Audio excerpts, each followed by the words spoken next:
I don't know. You don't know? Well, I'm not sure. You're not sure? I'm intrigued. Are you married or not? These are not difficult questions. Remember that movie with beauty parlor gossip, big hair, and a bride whose wedding colors were pink and pink? That was Steel Magnolias, the 1989 classic about a group of southern women who gather at Truvy's beauty spot in small-town Louisiana.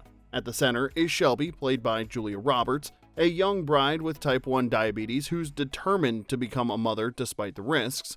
Her mom, Malin, played by Sally Field, knows pregnancy could kill her, but Shelby moves forward anyway. The cast was stacked. Dolly Parton as warm-hearted salon owner Truvy, Shirley MacLaine as the gloriously grumpy Weezer, Olympia Dukakis as sharp-tongued Clary, and Daryl Hannah as shy newcomer Annelle. They made you laugh, cry, and immediately call your mom afterward. But the real story behind the movie, well, that's even more heartbreaking than what ended up on screen, because everything you're about to hear actually happened. Today, we're counting down 15 weird facts about Steel Magnolias that you probably didn't know. Now, before we dive in, hit that like button and subscribe, because it really does help the channel. And stick around for number 1 because it involves the real Shelby's mother and the only moment of peace she ever got. Now let's get into the countdown with number 15. The director was so awful, the cast had to stage an intervention. Behind all the southern sweetness was a director allergic to kindness.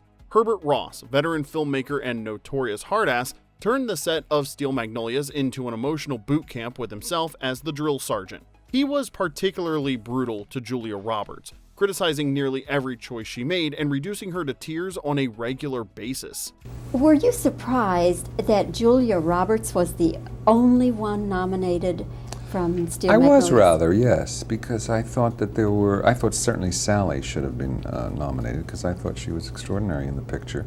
Sally Field later said Ross was awful to Roberts, who was the youngest cast member and basically the baby of the set. The veteran actresses rallied around her. He also asked Dolly Parton if she could even act. Dolly's response became instant legend. No, but it's your job to make me look like I can. Ross knew better than to try that with Sally Field. She'd have eaten him alive.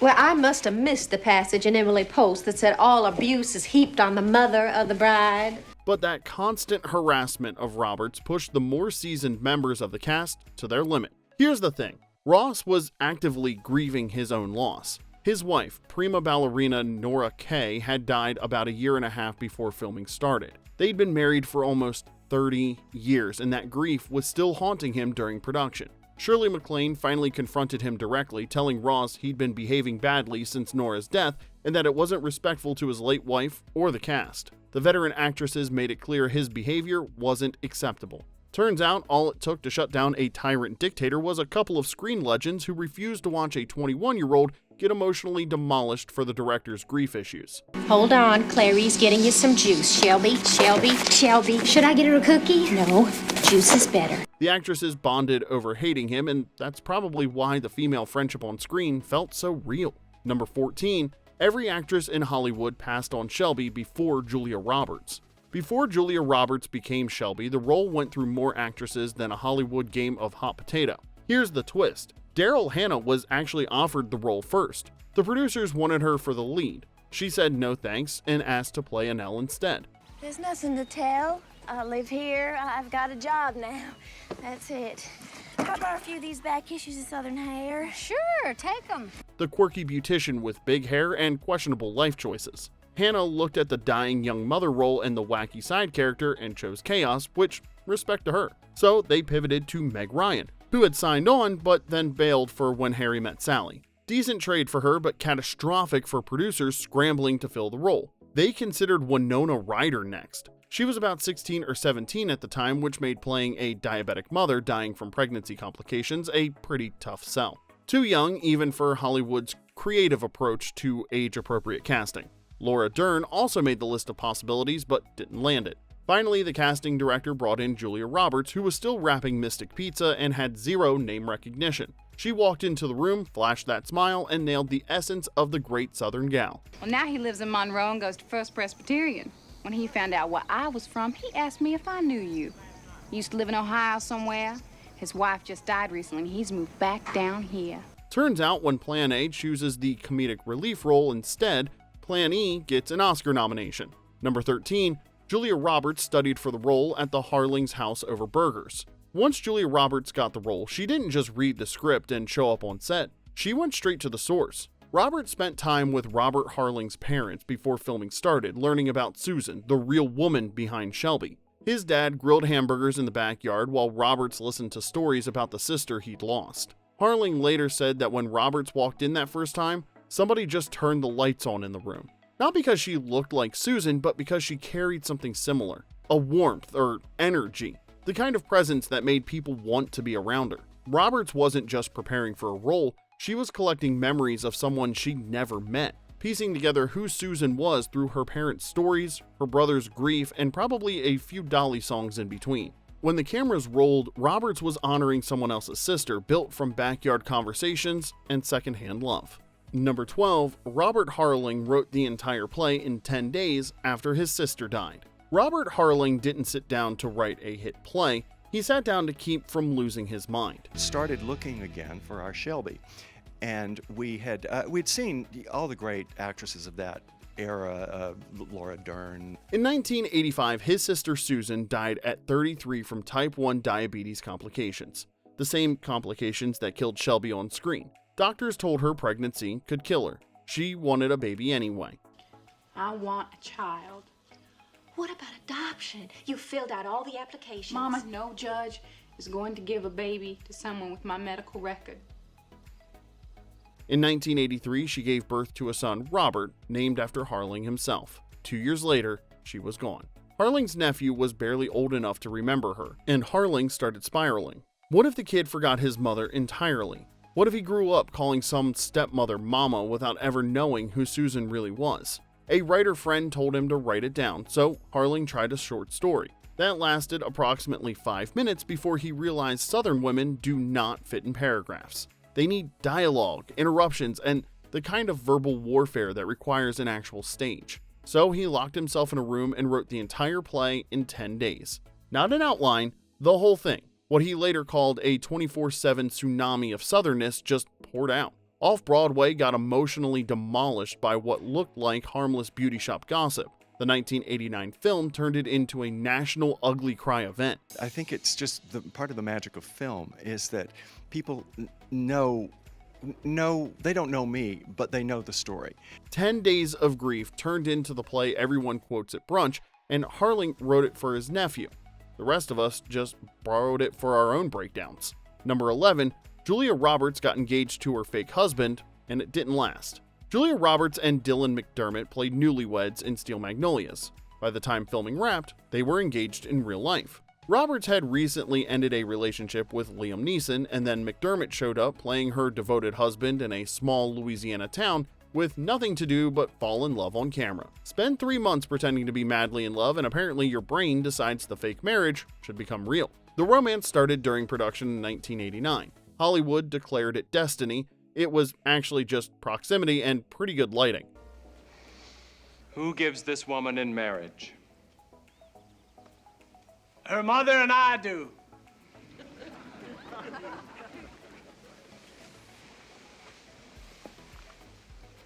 Dearly beloved. The movie came out in November of 1989. The engagement lasted until 1990, right up until Roberts met Kiefer Sutherland on the set of Flatliners, and the whole cycle started over again. 1 year. That's how long it took for reality to catch up with the on-set fantasy. Roberts went on to become the biggest movie star on the planet. McDermott landed a steady paycheck on The Practice for 7 seasons. Both, I think, recovered just fine. Number 10, Bette Davis invited Harling to tea and started casting his entire movie. Bette Davis saw Steel Magnolias on stage in New York and decided Weezer was hers. She picked up the phone, called Robert Harling directly, and invited him to tea like they were old friends discussing garden parties.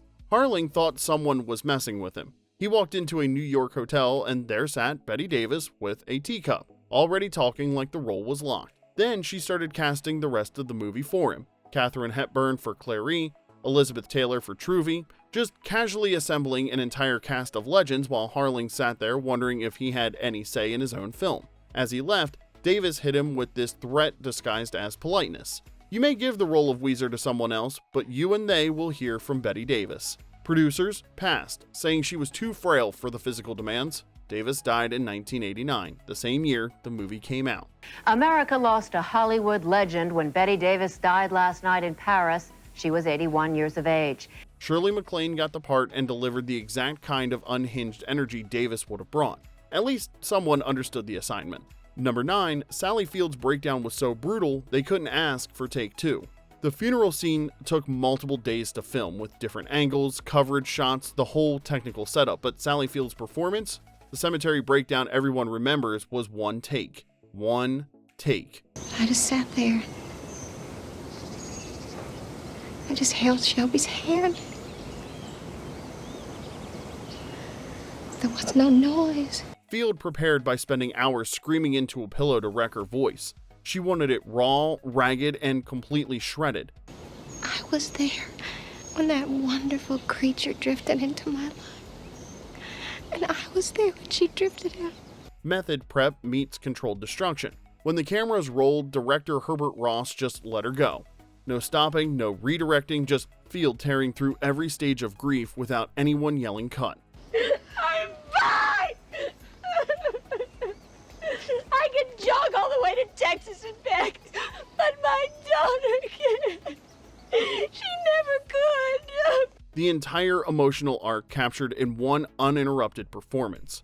When Field finished that take, nobody moved. The crew just stood there, not knowing what to say. God, I'm so mad I don't know what to do. I want to know why. I want to know why Shelby's life is over. I want to know how that baby will ever know. Sometimes you can't direct grief. You just get out of its way. Will he ever know what she went through for him?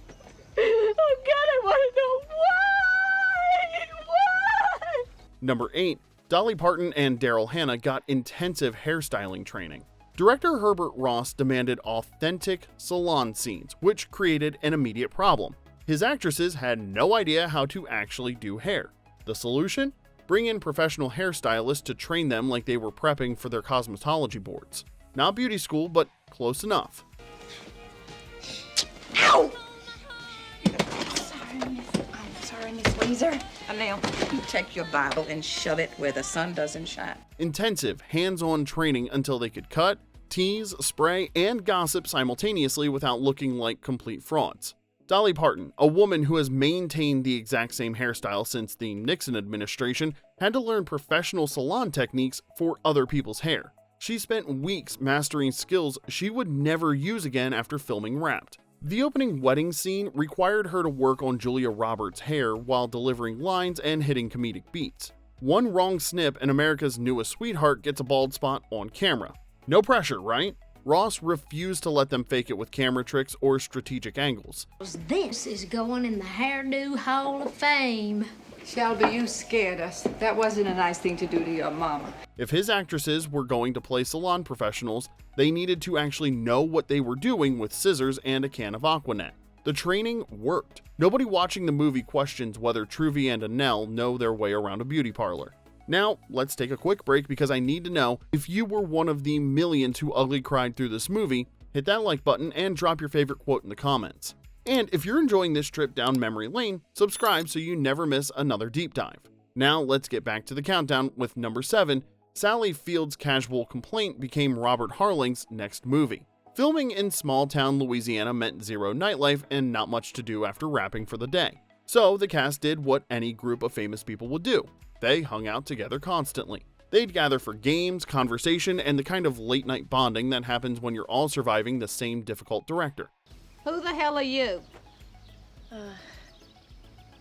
Annelle? Weezer, this is my new... Fine. Now, I know everybody in this town, and I don't recall having seen you before. Shirley MacLaine later said they became very good friends who are still there for each other. That chemistry everyone loved on screen came from these offset hangouts. During one of these gatherings, Robert Harling asked each actress what kind of role they'd like to play next. Standard Hollywood dinner conversation. Sally Field had an answer ready. She wanted to play a bitch that gets to wear nice clothes. After years of playing noble, earnest women in crummy wardrobes, Field wanted glamour and the freedom to be terrible. Harling filed that away like he was taking notes for a future project. 2 years later, he wrote Soap Dish, an entire movie built around Sally Field playing exactly that. a glamorous nightmare in designer clothes. You can't turn me into a grandmother.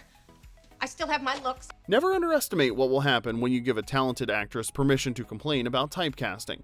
Sometimes you get a whole new screenplay out of it. Number 6, The Minister? That was Robert Harling. Robert Harling wrote Steel Magnolias as a way to process his sister Susan's death. When it got turned into a movie, the director, Herbert asked him to play the minister who officiates both Shelby's wedding and her funeral. So Harling, who wasn't an actor, had zero training, and was already emotionally wrecked from turning his family tragedy into a major motion picture, spent 2 days on set guiding his fictional sister through the most important rituals of her life. The wedding scene at the beginning of the film, that was Harling pronouncing Shelby and Jackson husband and wife. The funeral at the end, also Harling, this time committing her soul to God. He later bookended Shelby's entire married life, from joy to devastation, while participating in his real sister's story. Susan was not, she was not going to be moved. Her thing was to be a mom. And she tried and tried and tried, and eventually she did. Ross thought Harling was the right person for the job despite him not being a professional actor. Harling had filled in for an absent actor during the original stage production, so he wasn't completely unfamiliar with performing the material, but this was different. This was the movie version with cameras, crew, and Julia Roberts bringing his sister back to life. Harling later described the experience as surreal, which feels like the understatement of the decade. Imagine writing about the worst thing that's ever happened to you, watching someone else perform it, and then stepping into the frame yourself to officiate the goodbye. It was another layer of catharsis in a project that was already one giant act of processing grief. Harling wrote it, produced it, and became part of it, honoring Susan by being present for every version of her story, even the one that hurts the most. Number 5, A Love Letter to Natchitoches. Still blooming 35 years later. Robert Harling refused to film Steel Magnolias anywhere except Natchitoches, Louisiana. The town was his childhood, his sister's life, and the entire foundation of the story. It was non-negotiable. 35 years later, Natchitoches is still living in that world. Fans from around the globe make pilgrimages to walk the actual filming locations. The American Cemetery where Sally Field had her breakdown, the Lemmy House where Weezer terrorized the neighborhood, St. Augustine Catholic Church where Shelby got married. People book flights to Louisiana specifically to stand where fictional characters stood in a movie from 1989. Truly, are you leaving so early? Oh, yeah, but I'll have some sweet dreams with this under my pillow. Tell your husband I hope he feels better. He's gonna be fine. You say hello to Spud for me? I'll do it. For the 30th anniversary in 2019, the town threw Blush and Bashful Weekend and went full Steel Magnolias superfan mode. Character look-alike contests took place on the riverbank, kids hunting for Easter eggs in Beaujardin, the exact spot where they filmed the movie's final scene, and then, naturally, a bleeding armadillo cake reception because what else would you serve? The most meaningful part is that Natchitoches dedicated an entire park to Susan Harling Robinson. Not the character, the real woman. The Susan Harling Robinson Memorial Park has a fountain, benches, and a memorial plaque with her photo and biography, written by her brother Robert. One movie gave a small Louisiana town a permanent place in pop culture, and that town turned around and gave Susan a permanent place to be remembered. 35 years later, people still show up, not just for the movie, but also for her. Number 4, you can actually sleep in Shelby's house. The Eatonton family home from Steel Magnolias isn't just a landmark you drive past, it's a fully operational bed and breakfast where fans can live out their Southern Belle fantasies. The Steel Magnolia house at 320 Jefferson Street in Natchitoches is the actual house where they filmed all those family scenes. Built around 1841, this Greek revival home is where Sally Field, Tom Skerritt, and Julia Roberts brought the Eatonton family to life. And now, you can book a room there. During filming, the family who owned the house temporarily relocated so the production could take over. After the movie became a phenomenon, someone realized they were sitting on a goldmine of nostalgia. The house officially became a B&B, and they went all in on the theme. Look, I'm gonna put this little one to bed. Oh, Mama, I'll do it. No, let me. After tomorrow, it'll be a long time before I can pick him up again. 6 suites, each named after a character from the film. You want to stay in the Shelby room? Well, it's decorated in her signature blush and bashful pink. And here's the kicker, the place is filmed with framed movie posters, production photos, and memorabilia from the set. Guests can eat a traditional Southern breakfast in the dining room where the cast film their meals, then watch the movie in the actual family room where those scenes happened. It's basically a full immersive Steel Magnolias experience for people who don't just want to watch the movie, they want to live it for a weekend. And honestly, for fans who've watched this film 100 times, sleeping in Shelby's actual house probably feels like the ultimate pilgrimage. Number 3, Lifetime's 2012 remake was a ratings powerhouse. 23 years after the original, Lifetime decided Steel Magnolias needed a remake with an all-black cast. The cast was stacked. Queen Latifah as Malin, Jill Scott as Truvy, Alfre Woodard as Weezer, Felicia Rashad as Clary, Adepero Oduye as Annelle, Condola Rashad as Shelby. That's a lot of heavyweight talent for a Sunday night Lifetime movie. The decision was deliberate, though. She dreaded telling Jackson. Don't you talk about me like I'm not here. Yeah, she making sense now. See, this not so bad. Producers Craig Zidane and Neil Moran wanted to give talented black actresses the kind of meaty, complex leading roles that were still hard to come by in Hollywood. As Moran put it, the story's core themes transcend race. If it was all Latina, if it was all Asian, it would still be Steel Magnolias. They updated the setting to contemporary times with references to Michelle Obama and smartphones, while keeping the original play's dialogue and structure intact. You know, if you feel yourself getting sad, just watch my husband dance. You'll get the giggles, I know I do. It's gonna be a great party. Queen Latifah also produced, which meant she handled both the emotional breakdown scenes and the business side. The remake premiered on October 7th of 2012 and pulled in 6.5 million viewers, Lifetime's third most watched original movie ever, and their biggest hit since 2006. Critics inevitably compared it to the 1989 original because how could they not, but many praised the new cast performances, particularly Alfre Woodard and Felicia Rashad, and acknowledged the universal themes worked beautifully in the new setting. Turns out a story about women supporting each other through grief doesn't belong to any one cast or era, it just needs the right people to tell the story. Number 2, they hired the nurse who actually pulled Shelby's life support. Okay, now we need to talk about the most intense casting decision in movie history. Director Herbert Ross wanted the hospital scenes to feel authentic, which, fair enough. So he tracked down the real medical staff who had cared for Susan Harling Robinson during her final days. Morning. Morning, Gladys.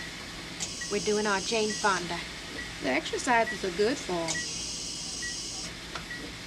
And then he cast them in the movie, including the nurse who turned off Susan's life support.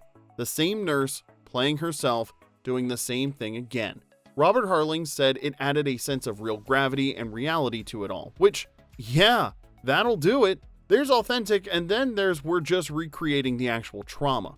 Harling's mother stood behind the monitors during filming watching a reenactment of her daughter's death. The beeps were real, the movements were real.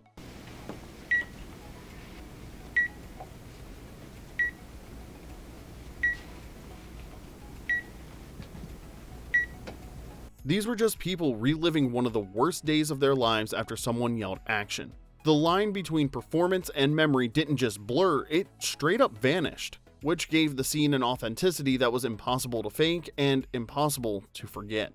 Number 1, the real Shelby's mother needed to see Julia Roberts stand up alive. When they filmed the scene where Julia Roberts' life support gets disconnected, Robert Harling begged his mother not to come to set. He was worried it would be too painful, watching an actress recreate your daughter's final moments while a camera crew adjusts the lighting. Margaret Harling showed up anyway. She sat through the filming without saying a word. When it wrapped, Robert asked her why she'd put herself through that, and her answer was, "I wanted to see Julia get up and walk away." That was the whole point. Not the performance, not the emotional accuracy. She needed to watch the woman playing her dead daughter stand up perfectly alive and walk off set like nothing happened. Julia Roberts had become so close to the Harling family during filming that Margaret needed that moment. In real life, she never got to see her own daughter do that, but on a movie set in Louisiana, she could watch Shelby die and then watch her come back. It only lasted until someone yelled cut, but for those few seconds, her daughter got up and walked away. Hollywood gave her the ending she never got in real life. And there you have it, 15 weird facts about Steel Magnolias. Which fact hit you the most? Tell us in the comments, and be sure to subscribe and share this with a friend who loves these types of videos. We drop new retro TV and movie deep dives every single week. Until next time, this is Remember When.